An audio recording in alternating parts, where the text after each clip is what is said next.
Hello, you are listening to Skipping the Queue, the first episode of a new season. We are talking about Ultraman Teo. My name is Red. I am joined by Mel.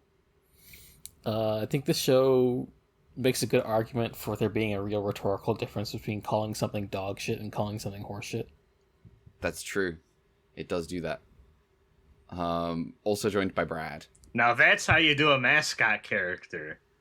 I see. Oh, the UP hater has found the mascot he likes. I see how it is. Of you the whole time.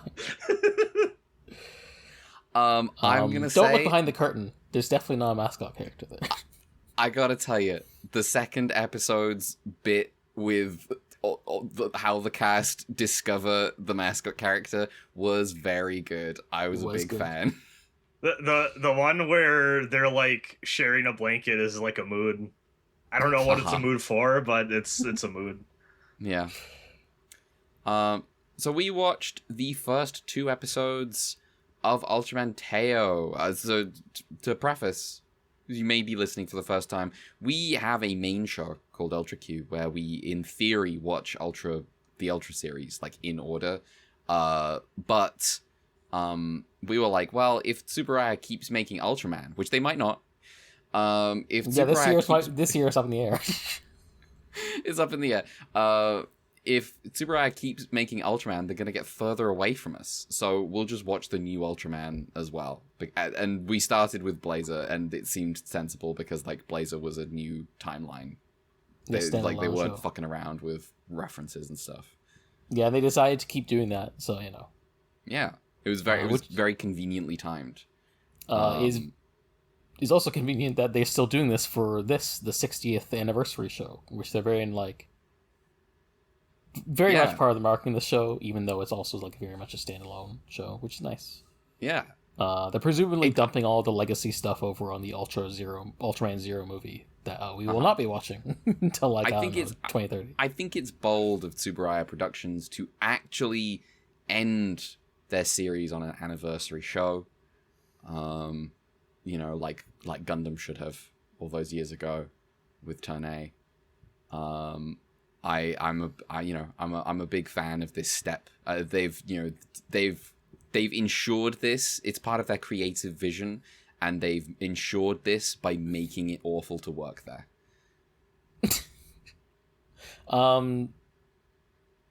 Don't set this show for failure by calling it the Turn A of Ultraman. It's not going to be the Turn A of Ultraman. Sakura looking at the dark history and tears in her eyes. Yeah. It is, however, going to be... 2 billion Boltons. I can't believe it.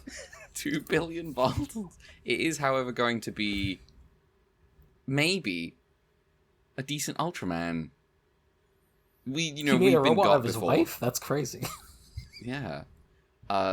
So... Ultraman Teo. Yeah. Brief premise, I guess, and then I'll throw to you for like production stuff. Yeah, as much as I can get, because obviously with the new shows, there's just like less because other than they're saying the press. No, that's fine. I don't intend this episode to run really long anyway. It's just like for the audience. It's a modern Ultra 7 in like a very loose way. I suppose it's also a modern Leo. Yeah, like that. This is what I alluded to when months ago I was like, yeah, there's some Leoisms in Teo because Leo Teo Leo. Dude knows he's from space. He's here deliberately in disguise. Would he lock in if he had Dan beating him up every 5 minutes? I think he'd just be like, "Oh, this is normal." He might cause problems. Yeah, that might cause problems.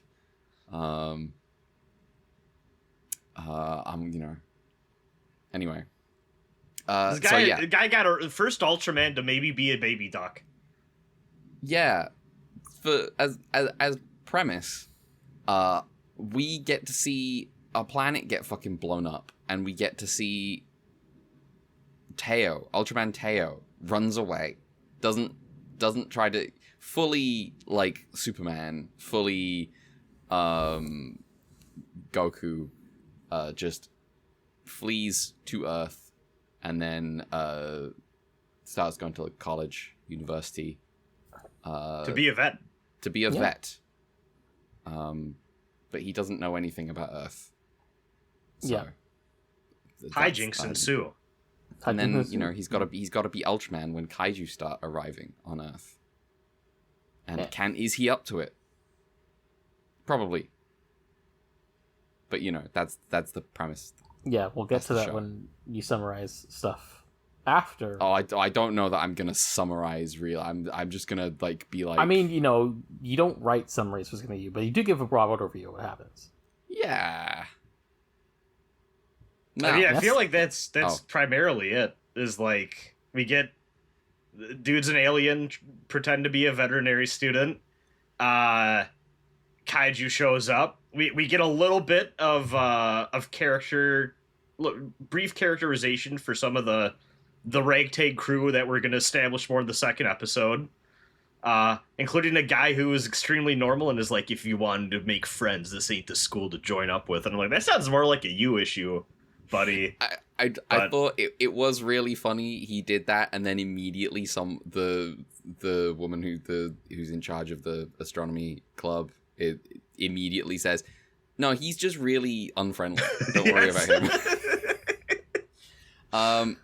Anyway, Mel, do you have some notes on this show? Yeah, there was a few stuff that came out in the past week since the first episode aired, so I kind of able to at least comment a bit on that. But yeah, as I said, this is a 60th anniversary show, but staying the course of the post-Blazer era, because they kind of tapped into the references a bit too much in the 2010s era. And they're probably, like I said, probably going to dump all the legacy reference stuff on the Ultraman Zero movie that's coming out next year. Head director Takashi Ninomiya, who is mainly a J-drama director, and this is actually his first time directing a toku show. Oh, you know what? Thank God. Yeah, no, I feel that. I feel it. Obviously, unsurprisingly, director of these first two episodes as well. Incidentally, him being new to the franchise may have helped him break the franchise's tradition of the ED being just like reused footage from the episode. Because this is the first time that an Ultraman show has had a bespoke footage ED since Ultraman 80. Damn. Holy it's a good one, too. Shit. I like the ED quite a bit. Yeah, it's nice. And good. Because this is, again, a 60th anniversary show, he's like, oh, I want to go for something like a bit of a nostalgic feeling, so he used, this, using silhouettes to evoke the old style, show era OPs. Very good. He's also directed and storyboarded the ED as well. Cool. Series composition / head writer is Shigenori Tanabe. He seems to be a big theater guy, both as a director and a playwright, and he even runs his own theater company called Bear and Lolita. And then in the mid-aughts, he got into screenwriting for TV and film, where he's, again, mostly been a J-drama person rather than a toku writer. His first encounter with toku was with not even really with toku, but toku adjacent, is with the 2019 live-action adaptation of the manga series Tokusatsu Gagaga, which is a story about an office lady who's a closeted tokusatsu otaku. Okay, that's cool. He's also written for a few anime such as Idle Time Prepara, Kemono Friends, and Duel Masters Victory. Again, he's also the writer for these first two episodes, but also he wrote the lyrics to the OP. Okay, I didn't read those. That's fine. I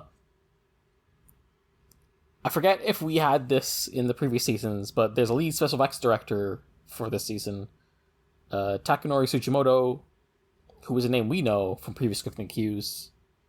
He was episode director for Blazer 4 through 6, 16 and 17. That's Emmy as the corporate spy, Honoree's Hometown, The Beam That Makes You Take Off Your Shirt, The Underground Giving People Nightmares, and Gomen Asai Zangil-san. Man, Blazer was good. A little more, maybe. He was the head director of Ultraman Arc, and episode director of episode 1 to 3, 14, 15, 24 to 25, and the movie. So basically, the introduction and the end of the show, plus a two-part in the middle, where he turns the trolley problem into a form, and also there's a movie theater. I feel like I remember the start of Arc and the ending of Arc, and then there's a really big middle portion that has become fog in my brain. Actually, no, it's become a blinding white light in my brain. Can't see anything. Yeah, I mean, I remember. Well, don't remember. In the middle is give ass, which does mean friend. Oh, true. It does mean friend. But only on That's Tuesday. very important. At 3 p.m. Yeah. Which is, the perfect time to watch a Werner Herzog movie. Yeah, true. And then for Omega, he only directed 2 episodes. Another ancient bit. You've been on a roll lately, just excavating old Ultra Q jokes. The fucked up thing is I had a pre-planned resurrection of that bit when we get to what we're doing this week. Now I've set you up. Yeah, there we go. And then, for Omega, he only directed 2 episodes, 20 to 21. That's the time travel episode, and the annoying guy, Ryounji. So 50-50. Yeah. He's also designed some kaiju. In Blazer, he designed Mogujin and Zangil. In Arc, he designed Leodo, which is the elephant trunk kaiju from episode 2. Alien Croco, the alien who gets arrested, and Duggle from the movie.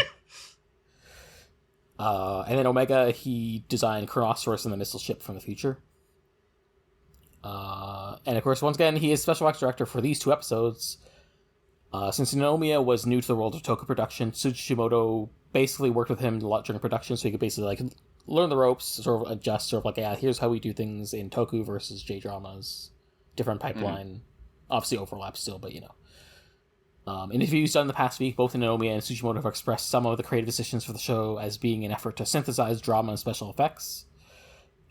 This includes trying to rely less on miniatures and instead experimenting with compositing footage of real streets with the action scenes, I guess for realism, quote unquote. And part of this was achieved through the use of 360-degree camera, which you can see a bunch in episode 1 especially. Oh, they really love moving that thing around. They love it so much. The show also notably has a university setting, which I think is novel for us. Yeah. It was filmed at Azabu University, located in Sagamihara, and includes including their large animal veterinary educational center, which is where the cow scene in episode 1 is filmed. And presumably, I assume more other veterinary scenes will be filmed in the future. The faculty of the veterinary department participate in production as consultants in order to ensure accuracy and realism in the show's treatment of veterinary care and science. So there you go. Now, as for the cast, the main group, a lot of new people who haven't been in as much. They look young. First off, we got Ibuki Mitsushi, played by Ao Iwasaki, a new actor as of last year, this being his first TV role. Damn. Okay. Most of the others have been in the industry for maybe a few years longer, but they don't have many credits, and all the credits they do have are just in TV dramas. We have Kana Izumi. I believe she's the kind of goth one, or punk rock, I guess you could say. Red hair streak. Played by Nao Nakata. We have Emma Kazuma, who's the nice girl and president of the astronomy club, played by Amane Kamiya. Rintaro Hira, which is the jackass guy, played by Yu Uemura. The friendly guy is Wataru Tomabechi, played by Ryoma Morimoto.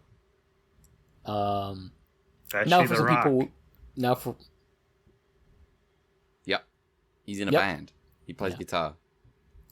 He's shy. Now for some people with some more credits under the name, we have Junpei Minobe, played by who's the scientist professor guy. I guess will he be the Ichinotani of the show? I hope so. Played by I love how he's immediately am I in trouble? It's good. It's good. Played by Makita Sports, aka Yuji Makita, because that stuff is a stage name. He's a comedian, musician, and actor who appears to have been in a lot of things, but not too much that we'd be aware of. I guess things we'd recognize. He played some fisherman in one episode of the Uzumaki anime. and he played the literal first tattooed convict who meets Sugimoto and dies in the first chapter of the manga in the live-action Golden Kamuy movie. Okay. He's around for maybe 5 minutes. Yeah. Before he gets mauled by a bear. Yeah. And then we have our spy lady from the defense team, Kyoko Shiga, played by Arila Fukushima, who has an interesting list of credits. She plays Yuki in The Wolverine 2013. Oh my god! Tatsu Yamashiro hell. I've seen her in things. / Katana in Arrow. Sumi in Castlevania Netflix. Petra in The Ballerina from last year, the John Wick spinoff. Oh. The Red Robe Geisha in the 2017 Ghost in the Shell, and also various Japanese language TV dramas and films. You'll notice I listed a whole bunch of English language movies and TV shows. Which maybe comes across with when she speaks English in this show. Yes. One of the really funny scenes is when she's talking to like the secret organization in English. Yeah. And they're all like they all speak very good English, but it's all recognizably like not native. It's all like recognizably like, oh, these are like expats like in Japan. Except, well, I mean, I don't know about her. I don't know what her situation is. I did enjoy the episode ending. Like, what do you mean they have a sailor? Yeah. Yeah. The 7 guys, they all gotta be. She's the girl. There's just wait until the 7 guys hear about this. And then, rounding things up, we got our suited friends. We have Ultraman Teo himself, designer is Masayuki Goto, who designed the Ultras for the past 3 seasons, as well as the Helper Kaiju from Omega. Suit actor, once again, Hideyoshi Iwata, who continues to be the Ultraman protagonist suit actor, as he has been for like a decade. Pucci. He's the only guy at Tsuburaya with job security. Yeah. Who else are they going to get? Who else are they going to get? Pucci designer Toshimi Sakamoto. Voice is Yu Kobayashi. She plays Kanon and Yumineko Enkidu in Fate and Lucina from Fire Emblem. Okay. And her suit actor, or their suit actor, is Miyu Sakia, who previously played Garamon and Blazer and Pigmon in Omega. Which makes sense. Hell yeah. And yeah, that's my roundup. Excellent. Okay. Wow. This first episode, like I say, we start with that planet getting blown up and Ultraman Teo fleeing. We then arrive on Earth, and there has clearly been a little bit of time skip. Because now... But seemingly not too much, because, like... Not too much. It seems like that... It almost seems like it's his first day there. It's a nebulous time skip. Yeah. Enough for him to decide what he's doing. Not enough for him to learn some very basic information. Yes.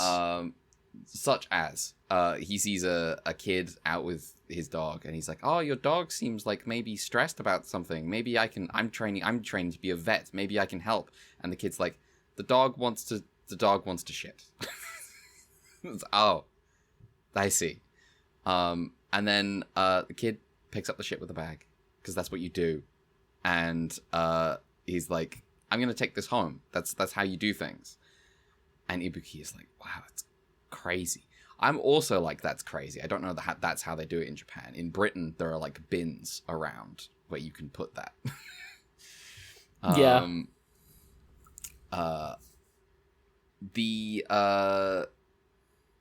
But then he heads off. He's like he's a transfer student in university, which I didn't. Is that real? I mean, I don't know. And I also don't know if Japanese universities also have school bells to mark the end of periods. It's It's a high school, right? It's a high school. They've Western Persona 5 fan. I wish they would set this in the university but change nothing. The astronomy club shut down when we have enough members. They do. So they do. I do think they have clubs in college. I mean, yeah. I mean, universities just have clubs, but like. But yeah. The part of this I took umbrage with, but then they immediately like reveal, oh no, it's not actually empty. Is he walks in, he's like, oh, I guess the astronomy club room isn't in use anymore. Now, as someone who, during my time as a university student, worked pretty closely with like, deep enough in the system that I understood and saw how anytime any room opened up, it was like immediately occupied. It was immediately a fucking war over who deserved to have that room for what they wanted to use it for. But then it was like, oh no, actually there's still a club here. I was like, okay, no, that yeah, there's no way anyone would give up free real estate like that. So he's a high school transfer student at a university, and they're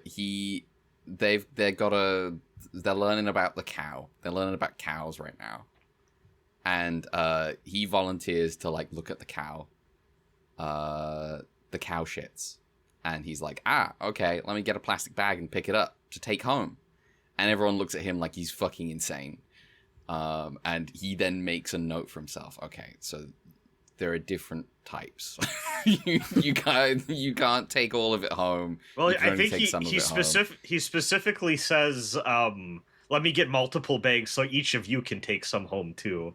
Oh my god. I forgot he said that. Yeah.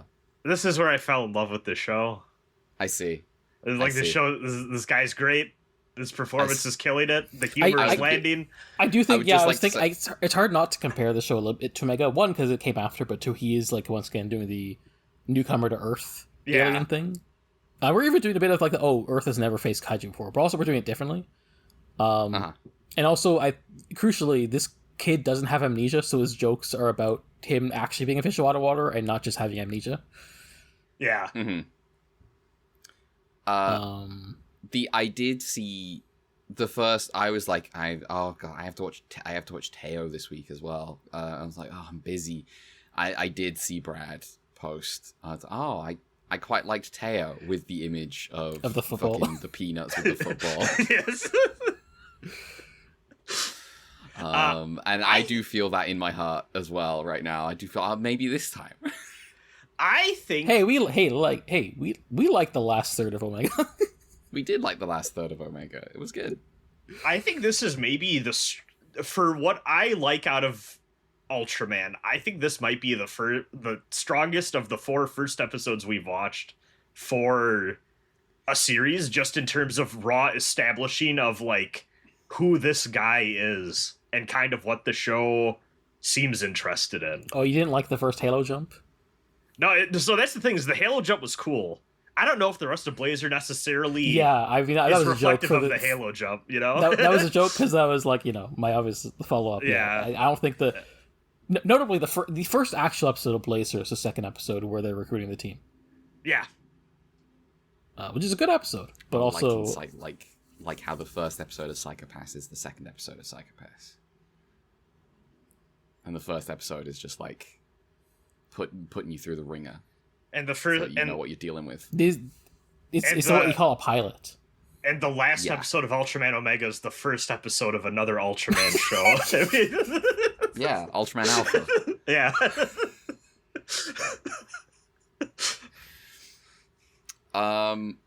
The fucking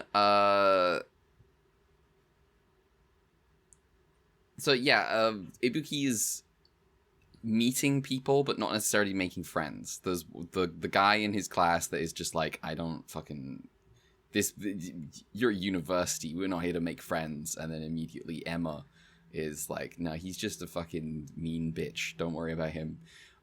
Specifically Emma's vibe is that she's like, she's sort of got that, like, she's got like a detached sort of like people's personality quirks are cute and interesting, regardless of whether they're abrasive or not. Yeah. and so, like, that guy being unpleasant and unfriendly is his charm point to her.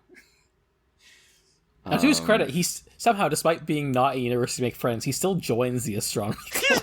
He still joins the club. Yeah, He still joins the club. And also he's also very quite friendly to the alien. Yeah, we used, there's a term for this. But then there's like there's a meteor strike in the night, and Ibuki goes to go find it, can't find it, meets Kana, who is also trying to find it, because she's in the astronomy club. They split up, but there's like a fucking he finds what he thinks is like a crash, like a spaceship, and then there's a kaiju lands and starts attacking Tokyo. I assume this is Tokyo. And he's like, I gotta go. Well, no. He goes to where the kaiju is before it starts attacking. Then it starts attacking, and he's like, run away. Because that's his thing. His thing is that he ran away. There's nothing I can do. But then he's like Koichi. Like Koichi. And then he sees the boy and his dog. And the boy is unconscious, and the dog is trying to get him to wake up. And so Teo, Ibuki is like, I'm gonna protect the boy. He turns into Teo, he fights the kaiju and wins by turning into supersonic. Because nobody, I think they make a point of like, turns gold. and if I believe, and I saw this in the trivia too, nobody, I think, I make a point of like, because he's inexperienced, he has to like steady himself into doing the Seisumi because he doesn't know how to like do it without like, like when you're like, if you fire a gun for the first time and you're like, oh, the ricochet. Yeah. Yeah, he's clearly not very practiced at this. He's learning the ropes. He's also not enthusiastic about it. No. But he wins, he saves the day, and then we get the fucking the secret organization UTTF, Unidentified Threat Task Force. Sorry. Unidentified Threat Task Force. I think it's, is there a typo? I think it's officially... There was a typo in the episode I think it's officially unidentified, but when I get the end card for the episode, when it switches to kaiju, I saw unidentical, and I'm like, I don't think you're using the word correctly. That's funny. Sorry, I need to switch out my fan. Give me 1 second. So if the second kaiju of the same type shows up, they're like, well, we can't deal with that one. It's identical. And yet, in episode 2...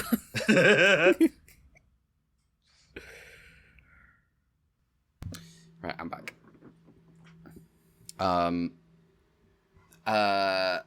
And she's like talking to her Sele, about like, oh, we've found we have secured the kaiju body, and they're like, what about the blue giant? Have you figured out the identity of the blue giant? And she's like, no, we have not figured out the identity of the blue giant. And then the episode kind of ends with Ibuki's like. Ibuki goes back to the crashed spaceship and finds a little alien. Yeah, because he dropped his backpack and all his notebooks. He finds a little alien, and then that's going to lead into the next episode. That first episode, I was not as positive about this first episode as the two of you. I thought it was okay. I was like, yeah, this is all right. I mean, I didn't actually comment on what I thought of this episode. Oh, I see.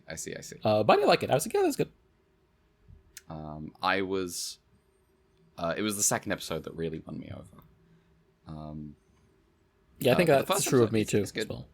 I was like, yeah, it's a good, solid first episode. I guess to me, I felt it was comparable. Well, I think it's probably better than Omega, but I do like Ibuki's like whole shtick being that he's not really like very good at this. Yeah. Yeah, I think that's a good twist on Ultraman, because normally Ultraman is just hyper competent at like doing this kind of thing.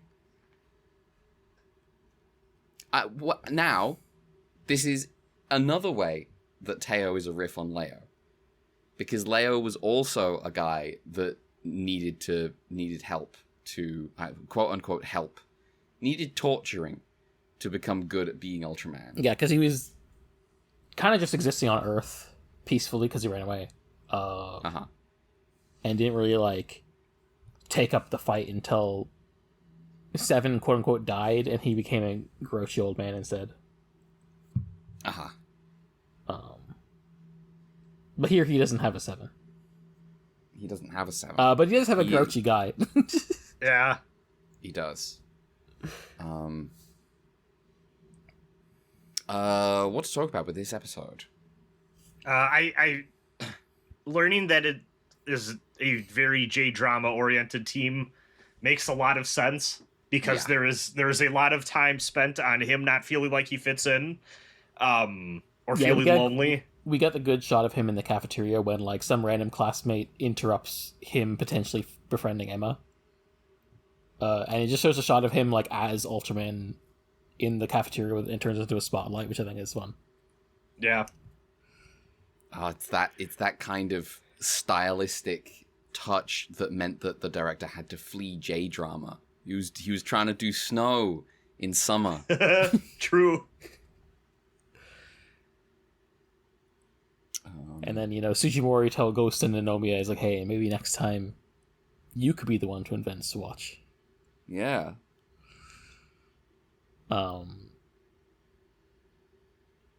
And also heroically refused to sleep with my drunk wife. Noted fan of Ultraman Fies, and in a way here, I'm like, well, yeah, I like it when the toku is also a soap opera. Yeah. Yeah.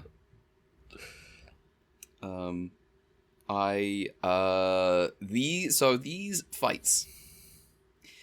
So you mentioned that part of the sort of combination of J-drama and toku perspectives was, instead of building miniatures, they were compositing fights onto. Yeah, I think they said that they didn't want to be too reliant on miniatures, so they're experimenting with compositing fights onto the streets. I don't know to what degree, because I'm not, like, checking the tapes, and also I watched episode 2 like an hour ago.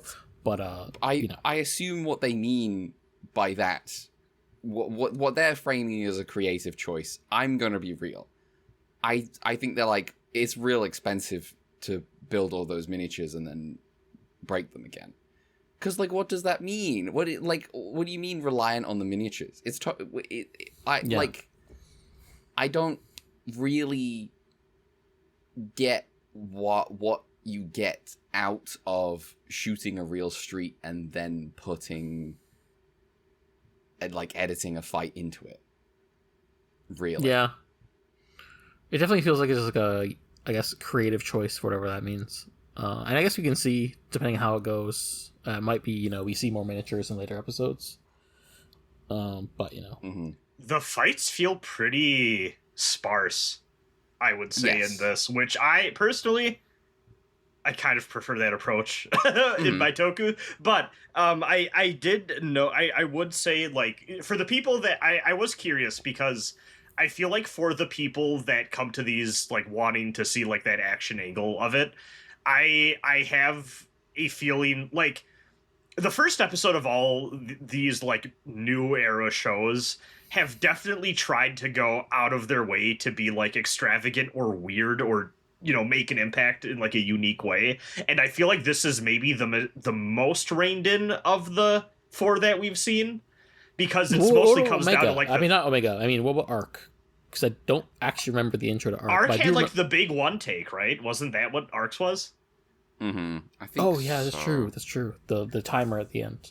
And this is mostly just, like, kind of going back to that, like, what we were talking about the production. Like, this is mostly, like, the 360 camera stuff. I feel kind of going all over, which is not as. I mean, I think it looks all right, but it's not as, like, I'd say, like, impressive looking as, like, maybe the other action sequences. But I do not mind, because the character stuff is kind of what I'm here for. I would say the fights being, like, not... I'd like other toku, this one's about the characters. Yeah, I would say the fights being not that great is not, like, high on my list of, like, priorities, right? But their reasoning for, like, why we're doing it like this, and I'm like, oh yeah, but what you're doing is you're saying we're just not gonna blow up buildings. I'm like, there is a limit to what you can accomplish here. You can't wreck the diet building like they were going to, like they were threatening to do in the Blazer movie. No, right? they did destroy it. They did wreck They it did in the Blazer movie. That's right. They did. Tsuburaya smoking in his office. If they won't let us on TV, then we're gonna strike back. Oh, I see. Yeah. No, they'll blow it up for real. Dr. Toku Eggman, on a large scale. Dr. Eggman and Sonic Adventure 2 always. Yeah. Getting arrested for saying I want to film Toku with extra practical effects. Yeah, also another way you can compare this to Omega as well is because like they both have the big fancy CG intro with the fighting. Yeah, they do. So it'll be interesting to see this specifically in conversation with Omega, but obviously, unlike Omega, this is not surf Draculaing anything. Yeah. Shall we move on to episode 2? Yeah, I think so. I think this one got a little bit more meat. Yeah. Also, this is already, I'm at like 45 minutes on my recording. So this second episode, Ibuki hides the mini kaiju.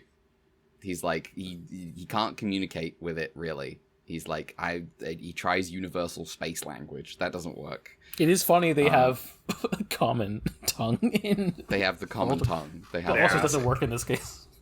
Galactic Basic. Galactic Basic isn't just Japanese. And he goes to hide it in like one of the club rooms in the university, and gets told by some martial artists that like, oh yeah, that club room over there, the astronomer club. I thought that club was like shut down, and so he's like, this is a perfect place to hide it because nobody will come here. The next time he visits, Plan. Your perfect plan doesn't fucking work. The next time he visits, immediately I was like, oh, first of all, it wasn't clear how much time had skipped to me initially, but he went to go visit the kaiju again, and he's like, oh, your leg is like bandaged much better now. Did you do that yourself? And he's like, wow, look at all this place is like so tidy, and like, oh, you've got like a little seat over there. That's interesting. Did you do that? And I'm like, okay, well, someone else has found this kaiju. It was not just someone else. Ibuki gets discovered in the club room. He manages to hide the kaiju. He gets discovered by Emma, who's the leader of the astronomy club. And she's like, could it be that you want to join? And he's like, yeah, sure. And she throws a welcome party. And he's like, I don't think you need to do that. And she's like, yes, I did. This is who I am. And introduces him to the other three people, from the cast, main cast. And then from behind the curtain, the little kaiju makes a noise. And then Ibuki, like, Emma's like, what was that? And like, individually, the other characters start going like, oh, I think the floor creaked, or going like, oh, I'm really hungry. the realization that like literally everyone but Emma had befriended this alien was like really, really. is easily my favorite bit of this episode. And they start individually, not again. They don't know that each other know about the kaiju. They just individually think that they're the protagonist in some like in some like sitcom situation. And they're all trying to like get Emma out of here before she discovers the little kaiju. She does discover the little kaiju. Yeah. She is the only one like, oh my god, get it the fuck out of here. It's a kaiju. It's also funny. Also funny. I think they all each give them individual names as well. Yes, when it's about to be discovered, one of them shouts Sakura, one of them shouts Max, and one of them shouts Maron. And I like that Betchy calls it Sakura. Yes. He's like the guy who we didn't meet in episode 1. So Betchy is like a proper adult, right? He had a Yeah. job, and he quit, and he's gone to university to learn to be a vet. So he's like, he's got like extra. There's something about him. Yeah, he has a moment where he's like the friendly guy, but he has a moment of like something bothers him in the conversation. But I forgot what it was. But yeah, he's got something going on. It's the like, Emma's like, oh, your nickname's Betchy, isn't it? And he's like, yeah, Betchy. And she's like, no one really calls you that, do they? And he's like, no. No, they don't. I'll call you Betchy. Don't worry, Betchy. Guy who gives himself a nickname and then no one does. Yeah. And so they each individually tell their story of how they met the kaiju, and I think they're each good, but like the two details are, obviously we've mentioned the Betchy sleeping in the bed and then finding the kaiju sleeping next to him, stealing his blanket, is good. I also liked the jerk guy. Yeah, Rintaro. Like, Rintaro being like, "Did you do those bandages yourself? They suck." Yeah, because he sucks at this. Well, that's why he's in school. Yeah, he's got to learn. And they start arguing because like Emma's like, oh, but like it's the other, it's scary. And Ibuki says, but to this kaiju, humanity is the other and scary. Guy who was an alien. Guy who is an alien voice. Humanity is scary. Remember when Leia was like, would you love me if I was a worm? I don't. What was this from? There was an episode of Leia where he's like talking on the swing set. He's like, well, if I was an alien, would you still like me? And she's like, I'd like you even if you were a serial killer. Oh, that's right. Yes, she said the most insane thing. Oh, man. Leia was great. Yeah. Sometimes. I adored this scene because it establishes like this is. I was worried a little bit, like, oh god, how long are we gonna drag out the like comedy of like, oh, there's an alien here, no one can know, and just they rip the Band-Aid off. The moment I saw that like they had the welcome party and the alien was visible behind the curtain, I was like, okay, it's coming out in this scene. Yeah. I also just think that this was such a just pure craftsmanship, very, very good job on just introducing all these characters. Absolutely. In like just very quick, we've the got script their deals economy down.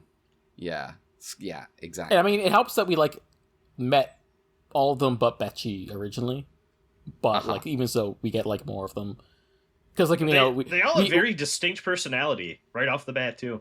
Yeah, but not. Which is more than you can say about Ultraman Arc. Yeah, but not in the, as we keep coming back to, the difference between the Tsuburaya and the Toei way of doing things. They're not drastically different personalities in like a cartoon way. They're drastically different personalities in like a fairly grounded way. And I think often we have found in the Ultraman shows what has been meant by grounded has been boring. But this is maybe that special sauce you get when you hire drama writers. Yeah. Is that they're like, well, yes, I write shows about people, not cartoons for children, but people who are interesting and have set individual personalities. I think it's some good shit. Yeah, we also get like the professor meeting with the professor. The spy lady. Okay, yes. So the spy lady, she meets with the professor and she's like, "Hey, I have some questions for you about this. I'm kind of involving you in some government secrets here because we have flock security camera footage of you at the protest." Uh-huh. It wasn't a protest, but I like he's like, he was trying to. I like how he's like, he was okay, wearing... so do aliens exist? And she's like, I'm not liberty to say. And he's like, you can't deny it. Oh, they're on TV. What do you...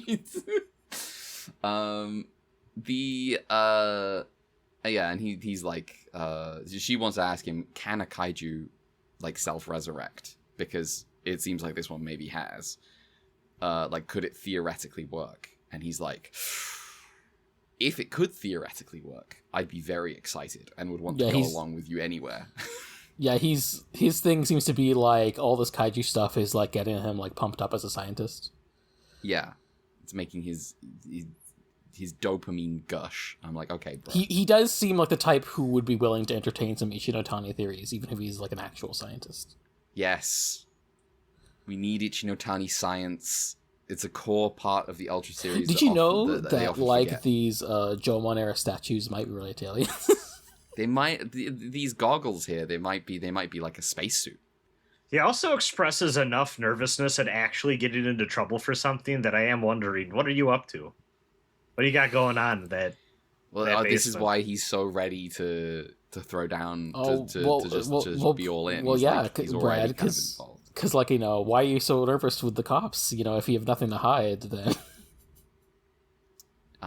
he's you know, clearly. But like, yeah, he goes along with her to like the site to go investigate or whatever. The point is the kaiju comes back and Ibuki runs out the door. It's like, I have to leave this conversation like right now, even though we're talking about the themes of the show at this second. I do have to leave and run. And he real Shin Hayato moment, running down the hallway. Yes, Shin Hayato mode, runs away to transform. Transforms, fights the kaiju again. This time he doesn't win, and another kaiju arrives with wings. I think we know this kaiju. We've met this kaiju in the past before. Maybe? I don't think so. I think this might be a new one. Oh, okay. It looks familiar to me, but I guess, you know, kaiju do sometimes just It's got that bird Pokemon thing going on, you know? Yeah. Always gotta be a bird. This is getting out of hand, now there are two of them, etc. Etc. And then, he's... Carson Brooks, the second kaiju, is landed in Tokyo. Yeah. He's getting ganged up on by these two kaiju. And then the episode ends. Yeah, it's a two-parter. Feels like a three-parter almost. I guess, yeah. Maybe it's that serialized storytelling. It is, yeah. World's first 26-parter Ultraman. Oh my god. There's only gonna be two kaiju. It's gonna be about the wildest month of these characters' lives every day. Yeah. What if it's just like every new kaiju is like we still don't get rid of the old kaiju. It's just like we increase the number. Becomes of a kaiju. battle royale. So they eventually make the troll script that Jisochi proposed real. Yeah. We just wind up with 26 kaiju in one episode right at the end. And he finally beats them all. This was a great episode. Yeah, it was good. Yeah. I think we have a really good formula for a really great show. I hope they execute on it, because I like this cast a lot so far. I love what the focus of the script has been spent on each episode. I think it is hitting the heart of all the things I would want a show about this stuff to hit on as of right now. And that gets me excited.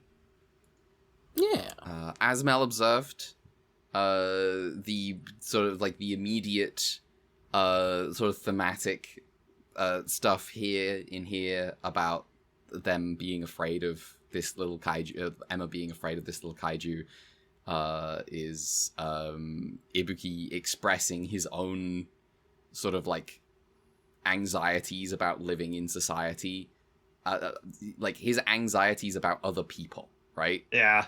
Is being expressed via him saying, to this kaiju, humanity is the unknown. And so connecting the human kaiju relationship to the individual relationships of people between people is the kind of connection you make when, I guess, you're a J-drama person being like, well, how do I write toku? How do I write toku? How would a J-drama when person write Evangelion? Yeah, exactly. Yes, exactly.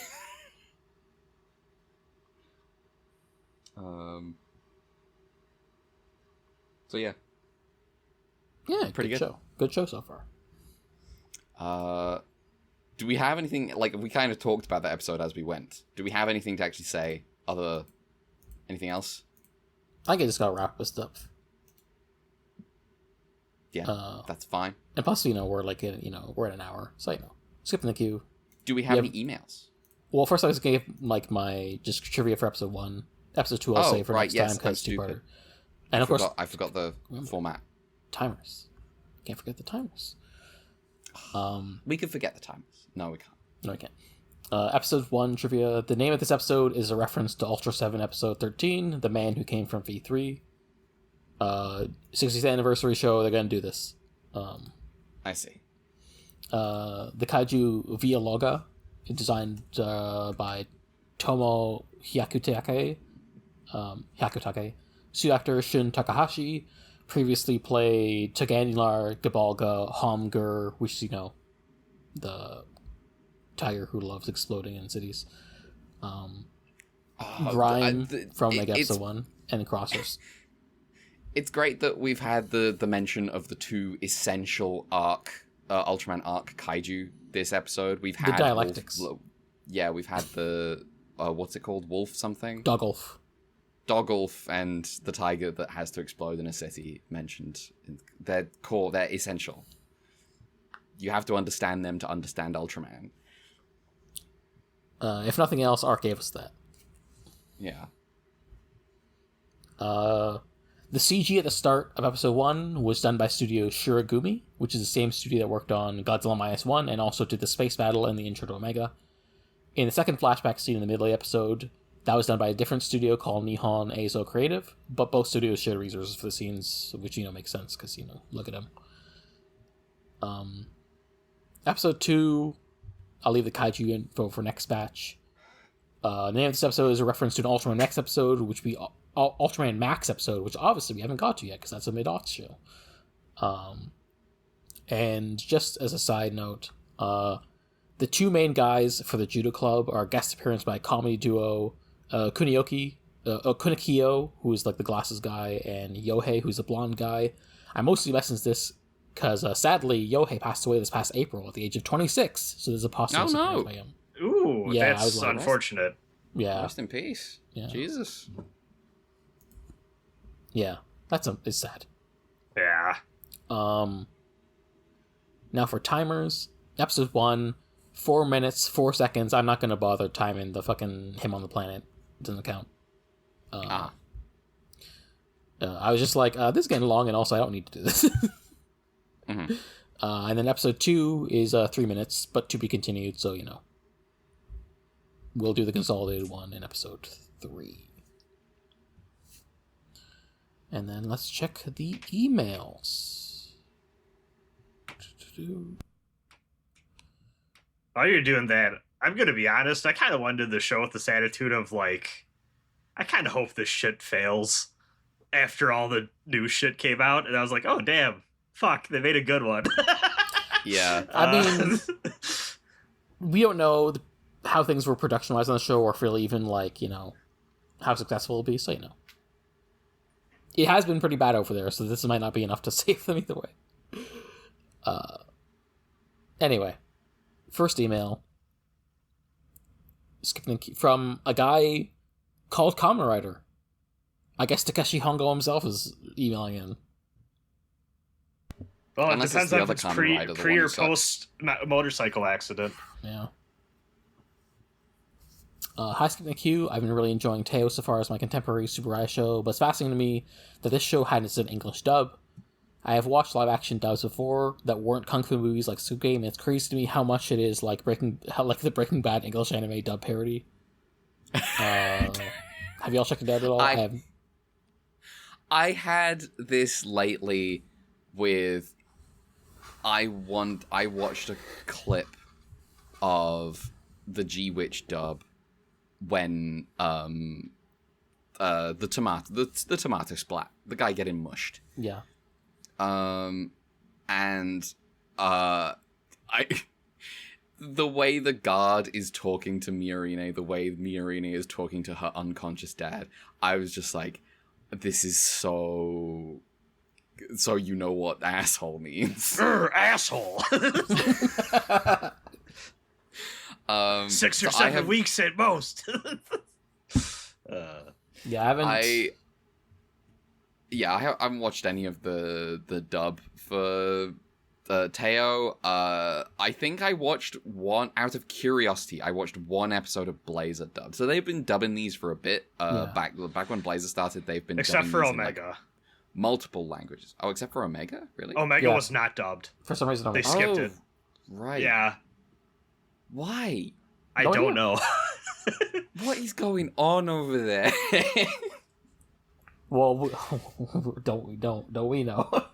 Yeah, I usually check out a few episodes of the dub just to see how they're doing, and they're like, it's not my preferred way to watch, but I think for like a kid show of this type, like I could show it to a 6-year-old, and I think it's they probably like enjoy it possible quite for a fine. 6-year-old, but I'm not impressed by it myself.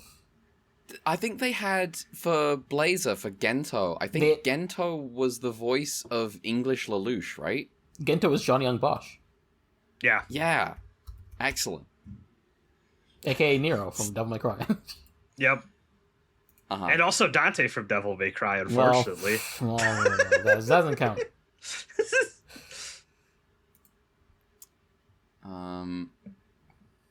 So yeah, we've seen some of the dub before. It's not the best, but you know, I appreciate their effort. I'd rather they do it than they don't. Yeah, more accessible. I mean, honestly, the level of like, and part of this is because their fan base kind of requires it, but the level of languages they have subtitles available for is really impressive. Yeah. Yes. Better than basically every anime. It is something I actually think that like they do extraordinarily well that I would love to see other companies take memos from, because the efforts to make this a global reaching like experience that people don't have to like wait on is probably one of the best I've ever seen for one of these types of franchises. Like, Toei doesn't even like make Kamen Rider accessible in the UK, and that's the same language as the US. So yeah, lots of people can be doing a lot better. Yeah. They have a was that the email? Yeah, but they have a PS. PS. Anyway, it's a Kamen Rider fan 420 blaze it. PS, if I can write a funny anecdote for this email, this used to be a burner email for an online Secret Santa over a decade ago, and tried to get them Kamen Rider Gaim fruit gummies as a funny joke, but in a cruel twist of fate, the import seller on eBay ran out, and I had to settle for the Kamen Rider Drive fruit gummies. Thank you. Damn. For email. Damn. I wonder how sucks. they tasted. Juicy, according to the ads. How many emails do we have? Just one. More. Thanth you. Thank you. Email. For your email. Oh no, it returned. Mothra fanboy. Are we okay? You know what? Maybe we shouldn't be allowed to check how many emails we have before we hit the V. Yeah, that's cheating. Mothra fanboy, Ultraman Teo episode 1 and 2. It's the time of year again. A new Ultraman season has aired. It's the first 2 episodes, and I've watched them. Episode 1 was pretty average. I think it works well to set everything up, but otherwise pretty boring. I'm also not a big fan of Teo's suit design. It just seems a bit generic. However, I really enjoyed. Talk about that at all, yeah. No, I mean he's all right. Guess we're doing blue now. Yeah. He's Sonic the Hedgehog. He'll turn piss yellow. Make believe transformed. Yeah. I don't know why I picked that one. I could have picked a million different songs. I picked Yeah. YouTubers don't start their videos with who's gonna rock the place anymore. No. However, I really enjoyed episode 2. The setting of the astronomy club seems like it's going to be pretty interesting. I'm looking forward to learning more about the different members of the club. The small kaiju could be annoying, but they also seem to want to do something fun with him, so I guess we'll see. We heard that they reused a kaiju already, and I was surprised to see this episode will be a two-parter, so that's cool. So far, I'm not the biggest hater of Hato. So far, I'm not the biggest hater of Teo, and I'm actually looking forward to more episodes. The biggest hater of Hato. That's good. When by the time we hate this show, we'll be calling it Hato. Me, when I'm trying to make my fucking Silmarillion, what do I call the Dark Overlord? The biggest hater of Hato. Hey toes. Boil and mash them together, too.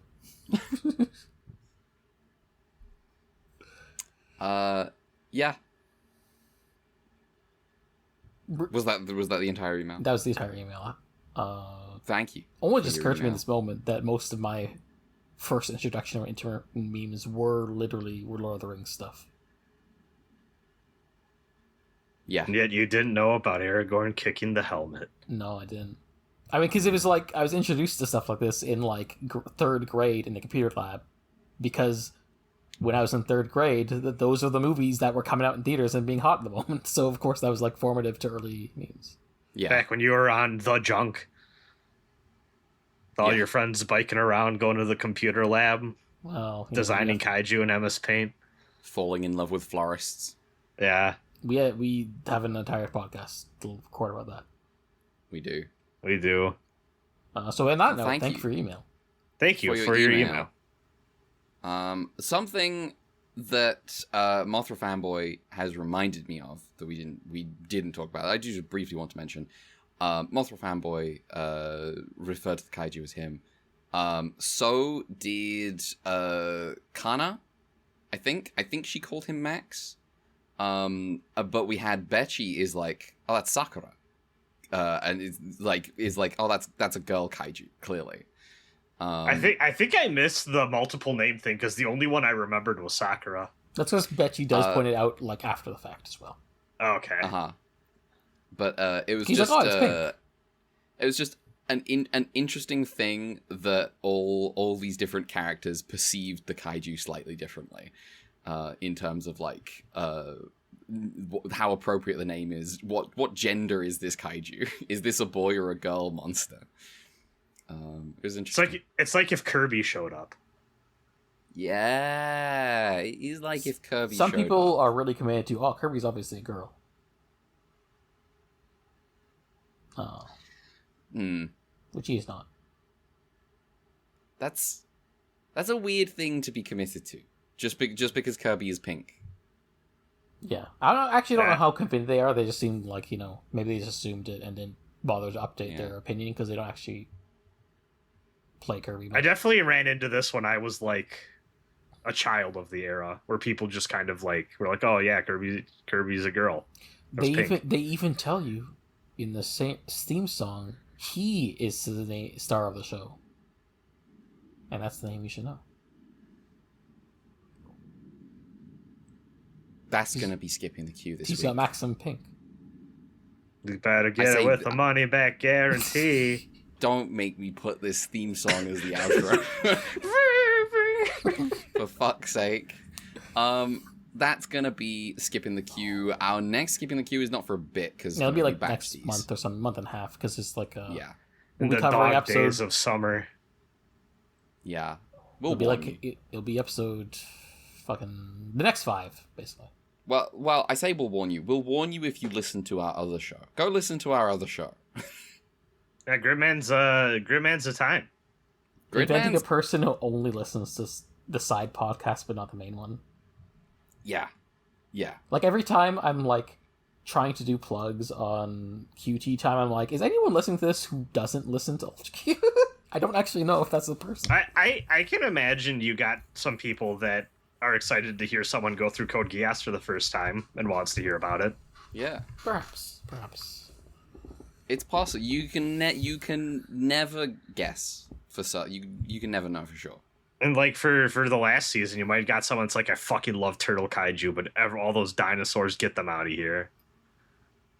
We don't know. Hell yeah. For sure. Goodbye, everyone. Goodbye, everyone. Oh, Later. plugs. Fucking hell. Yeah. If you want to follow us online, you can do so at Ultra, QUEUE, on Blue Sky. We're also technically on Twitter at Ultra_QUEUE. I'm on Blue Sky. I'm at Red November. Mel. Send an email to ultraqpod@gmail.com. Coffee, Ultraq Fund. Brad. I'm at Be Invoked on Blue Sky. That's BINVOKAD. If you listen out in the darkness of night, you might be able to summon me. If you know the words. Okay. This is a new angle on the god thing. Yeah. Last week podcast, I got off the microphone and I was like, did I come off as like delusional? There was just something that happened about like it was a mostly normal podcast, and then there's something in like the last 45 minutes, 30 minutes. It just started to get interesting. Yeah.